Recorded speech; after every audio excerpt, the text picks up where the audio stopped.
what we talked about as the Restoration Movement, and talk about some of the expansion and continuing, and maybe make some local connections there.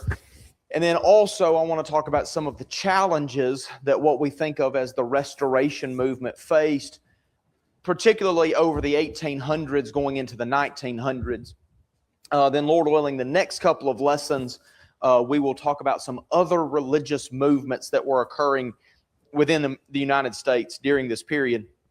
Austin's going to have to take Wednesday night, and I have to fill in for someone somewhere else. And Lord willing, we'll be back Sunday night, and we'll be able to finish out the month, basically looking at mostly the history of the Restoration Movement and the history of Churches of Christ within the 20th century, and try to bring that down to today and try to get kind of a sense of where we are and what we need to be doing looking towards the future.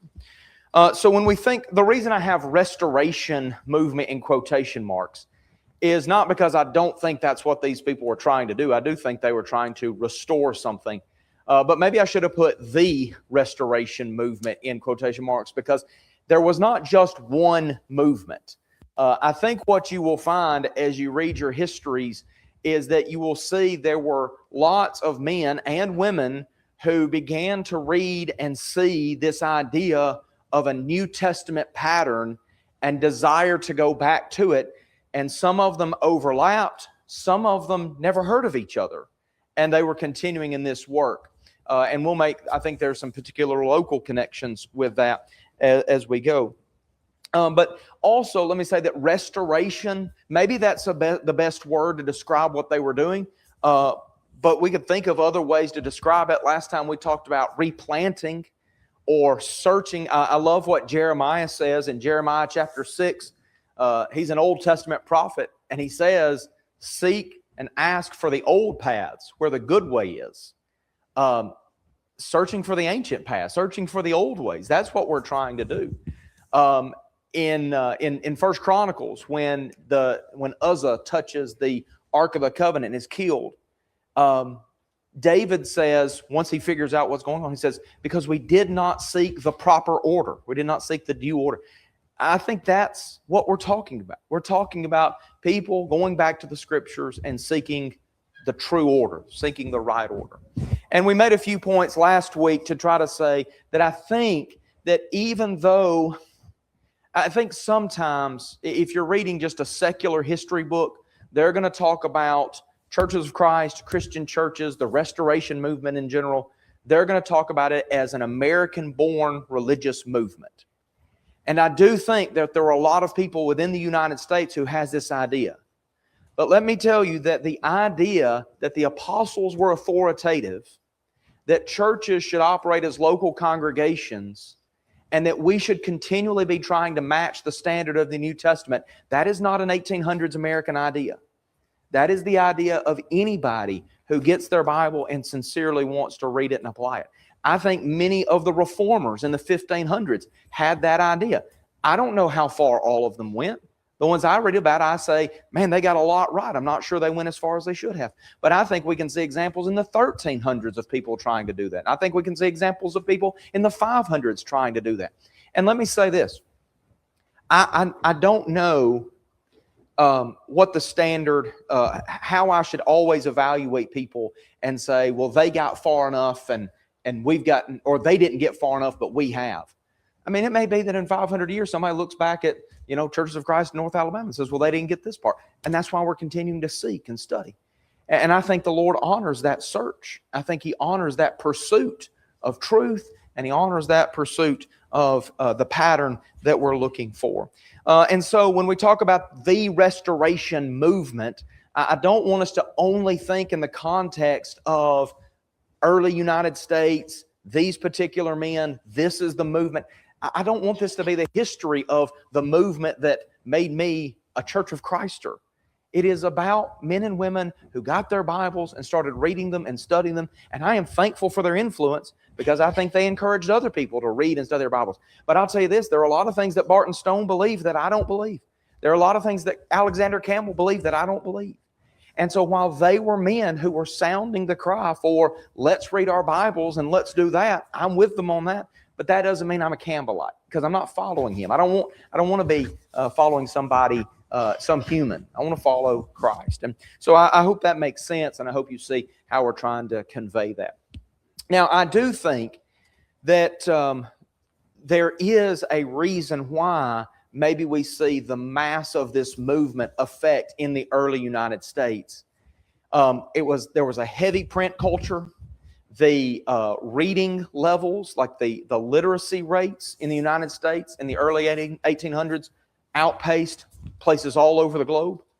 We had a big West where if the religious or political leaders where you were trying to limit you, you just moved further west. And that kind of created what we might think of as like a pressure valve, where people could just, there were no really religious wars, right, in the United States with regards to Protestant groups, one trying to impose on the other, because people would always move further west. There was religious freedom for the most part.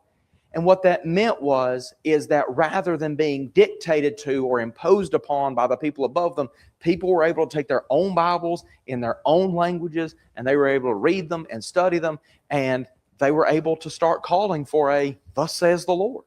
Where is that? Where can we find that in our scriptures? And so I think there is a compelling reason, just a historical reality of why this was a movement that was so popular in the United States. When I say popular, this doesn't outpace the growth of the Methodist Church. It didn't outpace the growth of the Baptist Church, but it was a strong movement across the 1800s. And I think there are historical reasons for that. Now, we talked about some of these names. I know that font's kind of small, and my battery on my computer is low, and I don't really want that to die on us. So, we talked about some of these major names last time. The movement was primarily centered around, in some ways, Barton W. Stone and Alexander Campbell. Some people know this then as the Stone-Campbell movement, and maybe a reference to both. Reference to both Thomas and Alexander. And they had most of their influence in what we would think of as Western Pennsylvania and Ohio. Barton W. Stone would have been Southern Ohio and Kentucky, and then the movement will kind of spur off from there. We also talked about Walter Scott. We talked about him as one of the ones, it's interesting when you think about the Restoration movement and you think about that process of trying to find the New Testament pattern. There are a lot of ways in which that takes place. And what I mean by that is there's a lot of areas where you have to discover that. So I think the first place we see this being discovered in, like for Campbell especially, is him saying we need to just use the scriptures as our guide. All right, so that's one area. Where do we get our authority? And then you kind of see a development in like congregational autonomy, right? That we want to break away from denominations and we want to be sound local congregations. Okay, so we're getting organization right. And then maybe we're talking about making sure we take the Lord's Supper every Sunday. Okay, we're getting our worship services right. See, there's lots of avenues that have to be gotten right.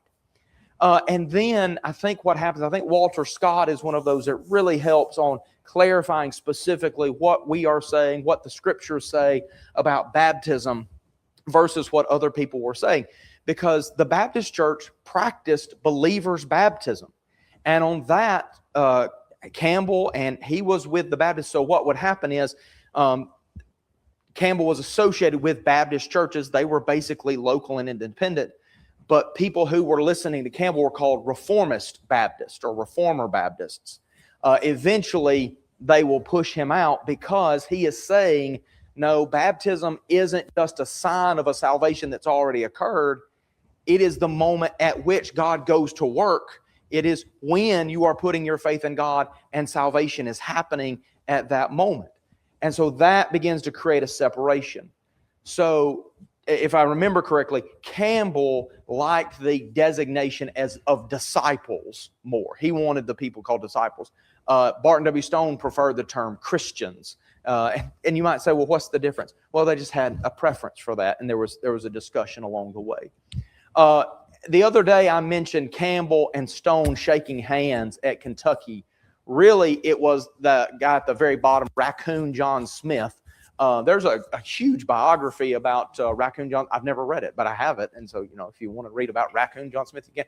But I think most people see him as the bridge between Campbell and Stone. He was very much in line with Campbell's thinking, but saw the opportunity to partner with Stone, because what was happening prior to that is you would go to a town and there would be a Stone congregation, if I can call it that, and there would be a Campbell congregation. We'll talk more about that in just a second. These are some guys that are not as well known, but I wanted to note a few of them especially. John Taylor in the very top left is probably what we have as the earliest preacher of the gospel in this area. If you read, Earl Kimbrough wrote some books about this time. If you go to the archives in town, in the Franklin County Archives, he left some books that he was leaving for sale for people who were interested in the history of Franklin County. And John Taylor was here. It seems as though he didn't move here until the mid-1820s. But what's really interesting, his story is amazing.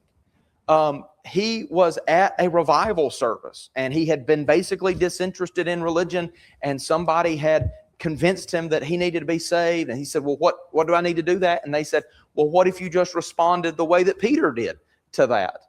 And so he read his Bible, and somebody said something like, well, I see that Taylor's got religion now. And he said, I don't have it yet, but I know how to find it. And he found somebody who would baptize him for the remission of sins, not like that night at the revival. They were saying, well, you're good. And he was saying, no, I got to find somebody. And he starts going around northwest Alabama and into northeast Mississippi, and he starts preaching what we would say is the idea that Jesus demands that we are baptized for the remission of sins. And he had never heard of Alexander Campbell at that point, never met him. Now, he will meet or hear of him later. We actually have copies. I don't have them, but somebody has them. Copies of the Millennial Harbinger, which was Alexander Campbell's weekly or monthly paper that he sent out. And it's got John Taylor's signatures on them because he had received them in the mail, or whatever mail worked in the 1820s, but been difficult to deliver. But he had never heard of it. And he's just reading he hears what Peter says he needs to do to be saved, and he does that. Now, the middle guy, his name is B.F. Hall, and Hall is significant because he is preaching, I think it was at Cypress Creek in Florence, and he's preaching, and Talbert Fanning on the bottom right obeys the gospel in his, I think he was maybe in his late teens, early 20s. Well, Talbert Fanning became one of the most prominent preachers in this area, southern Tennessee, North Alabama. And in fact, I don't know if you remember me telling this story. One time, Talbert Fanning was on his way to Mississippi to preach, and he was coming down the Jackson Highway, and his wagon broke in Russellville. And when his wagon broke, he had to leave it with the blacksmith to have it repaired. And that night, while he was staying here waiting on it being repaired, he began preaching, and people obeyed the gospel. And as far as we know, that was the beginning of the work here, the church in Russellville. Now, so in the rural area around, there were congregations being started. We don't know. We don't know who John Taylor was talking to. We don't know who was reading their Bible. But we have a record of 1826-ish, I think it is, where Fanning, well, it would have been after that, but where Talbert Fanning comes and preaches here. Talbert Fanning is always interesting to me. This is a historical marker in 1839. Through the efforts of Talbert Fanning. They have his name spelled wrong here. They got a Talbert here, and it's Talbert, but it's Mississippi, so, they don't even spell things right. It's the way it works, okay. They're trying, okay. But I love this. Every day as a teenager, my dad worked in that building right there. That's the historical marker right there. So every day I'd go see Dad at his office or whatever, and that historical marker right there. And what happened, if I understand correctly, that was one of the places he was trying to go when his wagon broke, and then he was having so much success here, it looks like it maybe got delayed a little bit. Now, it was called the Christian Church. Now, the Christian Church is a denomination, Disciples of Christ. It's a liberal institution. And when I say liberal, I don't just mean like, they do liberal. I mean, they have just gone off the rails as far as don't believe the scriptures are inspired in totality and things like that. But that was not the case in the 1830s when he establishes, David Lipscomb and Talbot Fanning, when they establish or help build this congregation. So I went to high school in Columbus, Mississippi, so that was a neat piece of restoration history for me to see regularly. Okay, so what I want to do is I want to talk just a little bit about the movements uniting. Let me just kind of pause there. Any questions or comments about any of that so far? Any topics you want to bring up? Or yes, ma'am. Yes, Thomas was Alexander's dad. Yeah, Thomas had come over to the United States prior to Alexander, but they were coming to similar conclusions on both sides of the Atlantic as they were reading their Bibles. They were like, man, I think we need to just be Christians only and follow the Bible as our standard. And when they met in Pennsylvania, is where he was living. So, one second. Campbell's home place ends up becoming Bethany, West Virginia. It was just regular Virginia at the time, and then the Civil War, West Virginia seceded from Virginia. Okay, anyway, so it's no bitterness there. I wasn't alive then. It's in Bethany, West Virginia. There was a college, I guess it's still at Bethany College, and that is where the archives for Disciples of Christ, Christian churches, any archives that they've left are at Bethany College. They used to be at Nashville, and that was super helpful because I was able to go there and read a lot of the old papers and things, but now they're at Bethany College in West Virginia. And that was kind of the center. But let me say this. Alexander Campbell was like a celebrity of his day. He had I think Andrew Jackson stayed in his home, Henry, all of these guys knew him very well, and he was a very compelling figure. And if I understand correctly, never took pay for his preaching. Now, I'm not following Alexander Campbell in that, so don't, but no, I'm just kidding. But he made the commitment that when he came, and his dad basically told him, hey, you're going to starve to death if you take that approach. And he said, well, and we'll talk more about him later on in this class, because I think there are some places where he diverges off, but he was a well-known figure and a very compelling preacher. In fact, he was probably best known as a debater. He debated a guy named Robert Owen, which was an atheist. He was an atheist that was traveling around. He debated people, so he debated him on atheism. He debated people on baptism and the Presbyterian Church on infant baptism and all sorts of things. So very compelling figure. Last thing about him in answer to this question, which was how are Thomas and Alexander related? And now we're here.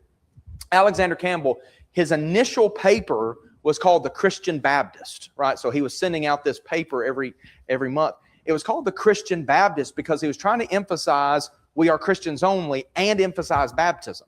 So he's calling himself the Christian Baptist. Well, eventually he wants to abandon the name Baptist, not because he doesn't believe in baptism, but because he doesn't want to be identified as anything other than a Christian. But he calls his new paper, and this is not a word I use regularly, the Millennial Harbinger. The Millennial Harbinger. So the millennium, he thought the 1,000-year reign of Christ was going to come. And a harbinger is like somebody who's proclaiming that, who's sending the message out that this is coming. He believed that a faithful restoration of New Testament Christianity, if we could get denominational creeds gone, denominational names gone, if we could be devoted to the New Testament standard, and that would bring in the 1,000-year reign of Christ. So you see, there's a place where we would disagree with him. We would say Jesus is already reigning, and I would say that our getting people on the right page probably doesn't have a ton to do with the second coming of Christ, though we do know that the Lord is waiting for people to repent. And but I take it to be that the day maybe is not definitively set, but that's in God's timing, not in mine. Okay. What was your question?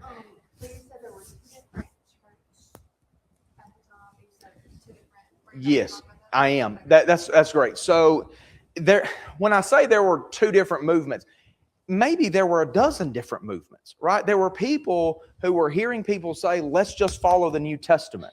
And like John Taylor, like he's starting that in North Alabama, saying that kind of thing. And Campbell's up in Western Pennsylvania, and Barton W. Stone's over in Kentucky, and they're saying these things.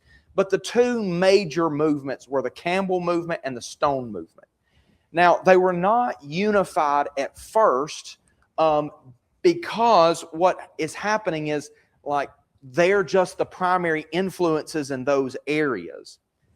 But what they begin to see is that those same, like both movements are saying a lot of the same things. All right, so they're talking about congregational autonomy, getting rid of human names, not following any creed, scriptures alone. They're seeing all of that, weekly Lord's Supper, baptism for the remission of sins. So they're saying all of these things similarly, and people begin to say, well, maybe we should be working together. Now, I think it's really important that we think about this, and I'll come back to that in just a second. How does the union between the two movements happen? Right? I want you to think about that. How do you unite the Campbell movement and the Stone movement? There is no denomination, right? It's not like so in the the 40s or 50s that the Methodist Church, there was the Northern Methodist Church and there was the Southern Methodist Church, and they had a meeting and they say, okay, now we're uniting in the United. There was no process to do that, right? There was no convention. There was no creed to stick together. So how do those movements unionize? How do they combine? Well, they combine by local churches choosing where they're going to meet, choosing who their preachers are going to be, choosing what doctrines they're going to present as a congregation. My point about that is this, is that when we talk about splits within the Restoration movement, God's church is not being split. There's one body, right? You can't break God's church up. But local congregations can go separate ways. And people, and in this case, people can unionize. There was no denomination to combine together. But what would happen is, for example, this is happening for the most part. I think this is by L.A. Stouffer, and I may mention this. He does a great job talking about in this. He talks about the fact that what was happening is that in major towns, especially places in Kentucky and Lexington, Kentucky especially, what's happening is the movement of people that had been influenced by Stone, the congregation there, and the congregation that had been influenced by Campbell, they say, we're on the same page on all these. We need to start meeting together. And they do. And then they send out people to spread the message. Hey, we need to work together. We need to meet together, worship together, work together in all of these ways. Does that make sense? So it's not as if, like when we talk about the movements, like maybe there's some like hierarchical administration or something like that, but it's really about local churches. So, and I'm going to say this later, when we talk about churches splitting, how does the divide happen? Well, it's not because there's some denominational structure, and I hate to keep using the Methodists. I have nothing against, I know lots of Methodist people that are, but like just recently, what happened is there was the United Methodist Church, and they're going a different direction. Like in the South, a lot of the Methodist churches said, we're not going the same direction they are anymore. And I will say this as well, a lot of churches around the world said, we're not going the same direction as United. What did they do? They broke away and they created the Global Methodist Church. Well, we don't have something like that. There are divisions within churches of Christ, but there will never be, I don't think there will ever be a time where we have on our sign some different kind of church of Christ here. I mean, everybody can see us and be like, well, those people are different. But I don't think there'll ever be a division like that, because that's not how we determine what we are. We determine that by local congregations meeting together and things like that. So I hope that makes sense. Okay. Now, here's the thing. They have all these things in common. But Alexander Campbell was very hesitant about saying he's right with Barton W. Stone because, for example, Barton W. Stone would say that if somebody had been sprinkled, not immersed, they could come and be in full fellowship with a congregation. He would not be opposed to that. The atonement, he had a penal substitutionary view of Jesus' death. That is, he would have taken a view like maybe a lot of brethren, I think, would take still, that like Jesus is enduring God's wrath and that God forsakes him on the cross. And Campbell did not believe that. Campbell didn't agree with that. There was also a disagreement about the nature of Christ. I think Stone really struggled with the concept of God in the flesh. And I don't know that we have a lot of clarity, but Campbell questioned some of his statements about that. And then Stone also was not so much opposed to like ideas of ordaining certain officers within the church, whereas Campbell was like, did not like the idea of that. He wanted the clergy-laity distinction removed. And I think this is true, and this is how Brother Stouffer summarized it in his book, that Campbell emphasizes restoration and then union, and Stone emphasized union over restoration.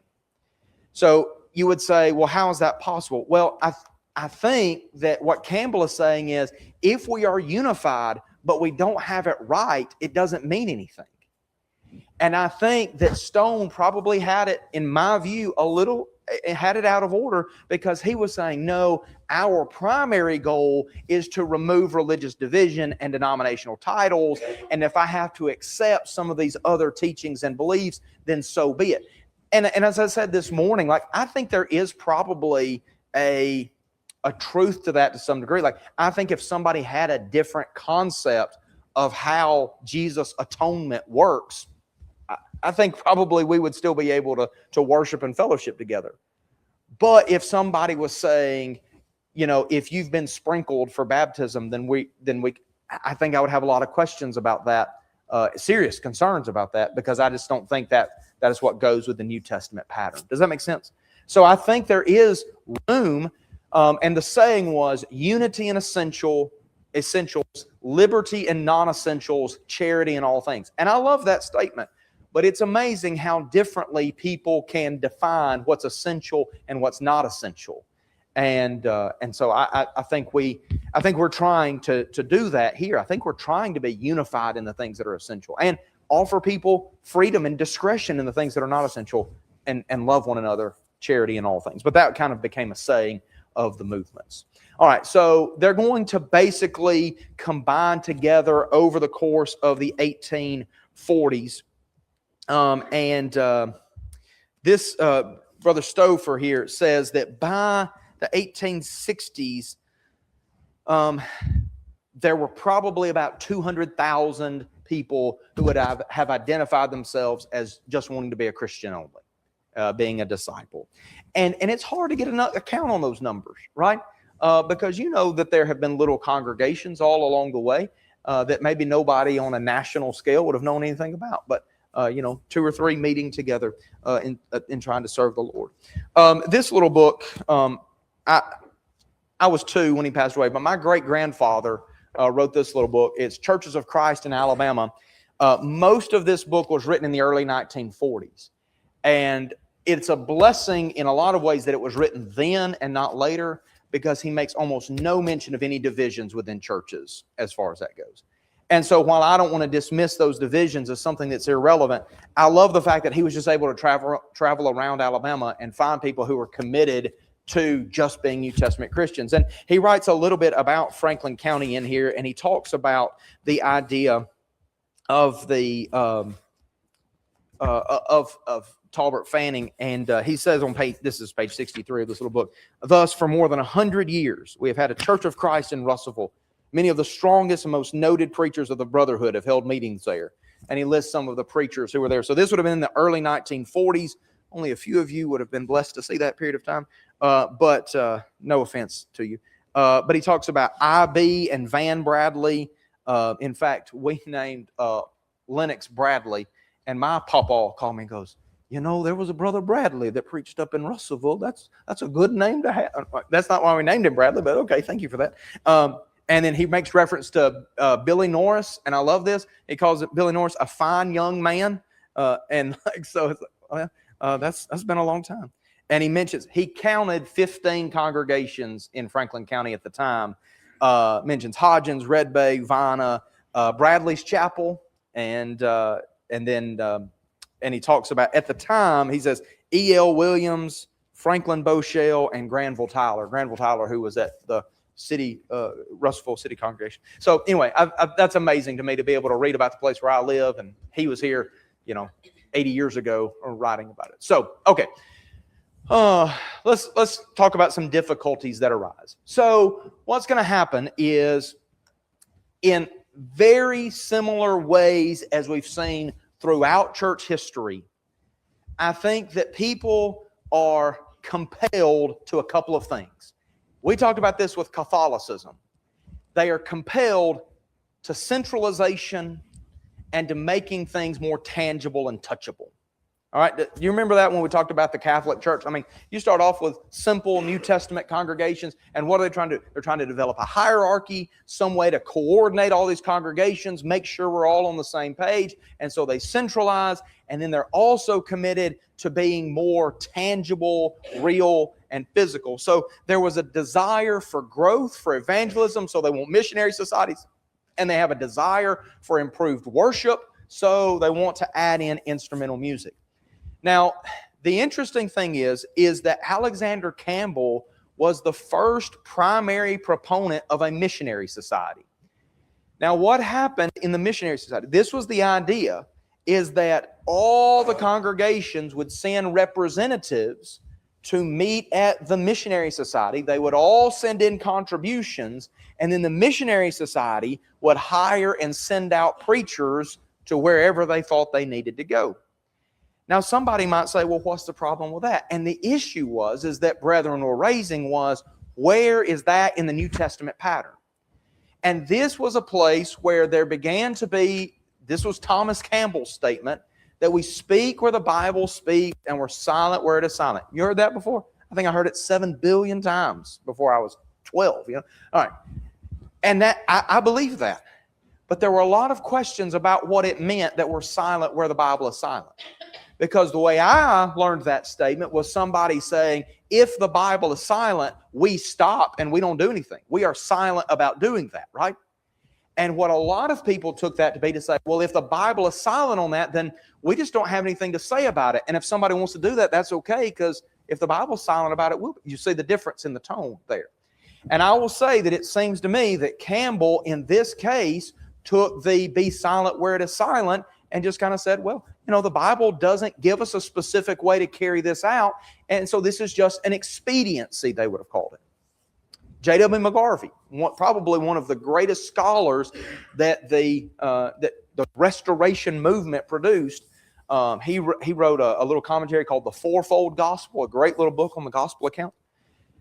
He was against instrumental music on the basis of the silence of the Scripture, but was for the missionary society based on the silence of Scripture. You see, it's very difficult. Now, we're not going to go into a full discussion of this tonight because we just don't have the time to do that. But what I want to say about this is, when we talk about the silence of the Scripture, what we are saying is, where the Lord has given us a pattern, He's not being silent about that. He has said what He intended to say about that. So let me suggest this. When Paul writes to the Philippian church in Philippians 1 and Philippians 4, God was not silent about how preachers receive their support. You know what happened? The Philippians sent that support to Paul. They sent it right to him. And so, rather than it being sent through some missionary society, what's happening in that is local congregations are losing their independence and autonomy when you contribute to this centralized organization and say, you be the ones to take care of our evangelism for us. And let me just say, I think that's a problem in our society just in general, right? Like, we don't really want to do much. We just want to write the check and let it be done for us. I don't like writing the check either, but I think that's our tendency, right? If we think there's something that needs to be done, we'll just send the check to the commission to take care of it rather than me taking that upon myself. And I think local churches were interested in that. Now, let me say this. They were interested in evangelism, and that's a great thing to be interested in. They wanted the word to spread. That's great. But what they were doing is they were creating a centralized organization. And what's going to happen is when that centralized organization is able to send out those preachers, do you see the danger in that? Like, we don't have to see the danger in it to know that it doesn't match God's pattern. But if one institution is controlling the messaging that's going out, then the thousands of congregations that exist, basically, it would be very difficult for them to maintain their stand when the whole movement is going in a different direction. I honestly believe that is the beauty of God's designation of local congregations, because every other congregation in Franklin County could go whatever they wanted to. And if we are faithful, then we don't have to move with them. Whereas when you put this large hierarchy in place, it is so easy for things to just be swept aside or in one direction. And it's the same thing with politics, right? We say, I want, when our people are in power, it's great because then the whole denomination does what we want. Yeah, but what happens when somebody else isn't? You see what I'm saying? It's just so easy for it to be pulled in a different direction. The desire for improved worship, and this is a little bit of a different situation because whereas there were lots of churches that already had missionary societies or already had a denominational structure like this, lots of churches did not have instrumental music even into the 18 teens, 20s, 30s, 40s. That as churches of Christ, as they were called, or Christian churches, as they began to adopt the instruments, other congregations, other denominations, when I say other denominations, I don't mean, you know what I mean, denominations were at the same time adopting it because this was basically a newer innovation in lots of ways. And so what you have is the excuse was, when I say excuse, what was happening is that people were making the case that it was just an aid or an expediency, right? So we'll bring in a melodeon, not like an old school piano. We'll bring that in and we'll just use it to get the pitch. And then you've got somebody saying, well, and it's in this little book, I got to find where it was, that the singing was so bad it was scaring the rats out of the building, right? And so it's like, well, we don't want to offer that to God. We got to do something that makes this better worship. And so now you can justify. And I think you have to be cautious there because what happens is just think about David with the Ark of the Covenant. It's a huge celebration. He's getting a new cart in order to pull that because he doesn't want to offer God something that's not worthwhile, but he's not paying attention to the order. He's not paying attention to the scripture. So I already talked about that. Okay, so this little chart has helped me, and I can't remember. I think Brother Ed Harrell had something like this that probably helped me.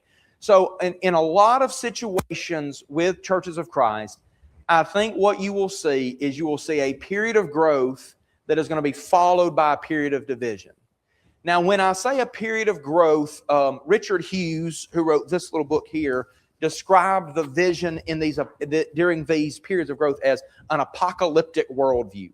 And what he meant is this was a time where disciples, Christians, embraced the idea that this world was not their home and that they were sojourners and pilgrims and that they were on a mission. And during that period, it was a distinctive message. We have something to say that the rest of the world is not saying, that other churches are not saying. And it's like, it's very similar to when, your enemy, now you and him have the same enemy. You're united in that, right? Even if the disagreements are pretty strong, it's maybe you can think of a sports analogy or a national analogy or something like that. But when you're unified against somebody else, it is easier to maintain that unity. And that was what was so powerful during these times of growth, is because you had people who wanted to be Christians only. They wanted to preach the simple gospel. They wanted the scriptures only. Those people had such a distinct message, and they were fighting. It was us against the world kind of thing, and that was a period of growth. But what regularly happens is following that intense period of growth, there comes a period of division. And I think we see this over and over and over in the history of churches, even churches of Christ as they're known locally. There's no institution to divide. So the way that division happens is by local churches making choices and decisions. It's by local churches saying, you're not going to preach for us anymore, or we're going to go meet with this group. That's how there's no Church of Christ incorporated to break in half. And you can't split the body of Christ anyway. But you can split local congregations. And that's what was happening. I'll say more about that later. Now, the issues are just on the surface. I said this morning about unity. Oftentimes, these indicate attitudes more than they indicate the right answer to whatever question we're talking about. And this is, Brother Harrell kind of divided into these three. You're going to have a group of people who are committed to that idea of we're going to continue the process of restoration. We are committed to going back to the Bible, right? Those are the people who maintain that message. And I'll talk about them in just a second. But then you have kind of a group of people who I think maybe we would describe as very traditionalist or denominational, right? We arrive at a certain point and we have restored the New Testament church. Job finished. We need to stay just like this forever. Instead of a commitment to continuing to go back to the Scriptures and test and reprove and exhort and improve ourselves, they just kind of settle. And then there are people who through all this go, what are we even doing here? Like, there's no point in trying to go back. Now, let me give you an example of that. I think this happens from 1800 to about 1865. Of course, there's debates before that. But there is a period of growth from 1800 to 1865. There is a distinctive message. These people realize we are sojourners and pilgrims. They realize they have something to say that other people aren't saying, and they've got their Bible in hand, and they've got the passages to defend them, and they're going and going and going. But what happens? There's a period of division. And what you're going to end up happening is from after the end of the Civil War until the beginning of the 20th century, you're going to have issues like a one-man pastor system, the missionary society, instrumental music. Those things are going to begin to divide congregations. Now, 1906, I have that as the end date, not because that was like the official day where the conferences met and said, but the United States had a religious census. And when they came through to count in Nashville, they interviewed a guy named David Lipscomb, who was the most prominent among what we would think of as the back to the Bible guys in the early 20th century. And he said, you probably should count us separately now. Not that you can split up Christ Church, but we're just on a different page than what these other congregations are. The Disciples of Christ, the Christian churches, and the Church of Christ. So now there are separate, maybe we'd call them wings or divisions or branches of the restoration movement. Now, here's the thing. I don't want to be associated with some denomination called the Churches of Christ and like, well, we're just the conservative wing of the restoration. That's not what I want. What I want to be is a local congregation that's devoted to Christ regardless of what else has happened. But this is kind of how it broke out. 1906 was not some official division. It was just the first time that the United States religious census counted those churches differently. And I'll tell you, the Churches of Christ were the vast minority of this. By the beginning of the 20th century, you're talking about 1 million people, and you're talking about I think the numbers are like 750,000 disciples of Christ, maybe 200,000 with Christian churches, and maybe 100,000. I know the math doesn't work out there exactly. Maybe it does. Church of Christ, we're talking about between 100 and 200,000. The vast minority.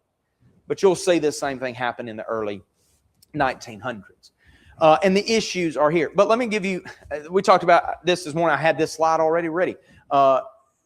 Why do these divisions happen? They happen either because we've lost the right attitude or because we've lost the right standard. One or the other. And sometimes these divisions happen so that those who are true may become evident. These were some of the leaders of what we would think of as the conservatives, the back to the Bible. T.B. Larimore, of course, you know that name. And then David Lipscomb. Daniel Sommer was more to the north, and he would have been, some would have considered him a radical conservative, way off on the edge. David Lipscomb has probably had the most influence on congregations like this. And what I mean is David Lipscomb trained and taught a guy named John T. Lewis. John T. Lewis went to Birmingham, and he trained and taught people like Hiram Hutto and the Halls and the Bragwells and all of those people. I think if you drew a family tree, you could see connections between David Lipscomb, a lot of the preachers you appreciate, a lot of the preachers I appreciate. I think you could see a very clear family tree there. Now, let me just read you these quotes. You can't see them, but this is what happens. This is in May of 1885. This is a conservative paper. The only way to sustain Christianity and have union is for all of us to say and believe that all God's statements are facts and truths, and that His commandments are to be obeyed literally. All right? That's the conservative approach. If we're going to be a Christian, we have to listen to what Jesus says, and we have to do it just like He said it. All right? Now then, there's kind of the middle of the road approach. There's the moderate. This is in 1886, right? We're 1 year removed. This would have been somebody who was still associated with a Restoration Movement congregation. Listen to what they say. The Bible contains but few specific details, but it does contain every principle of action the human family will ever need.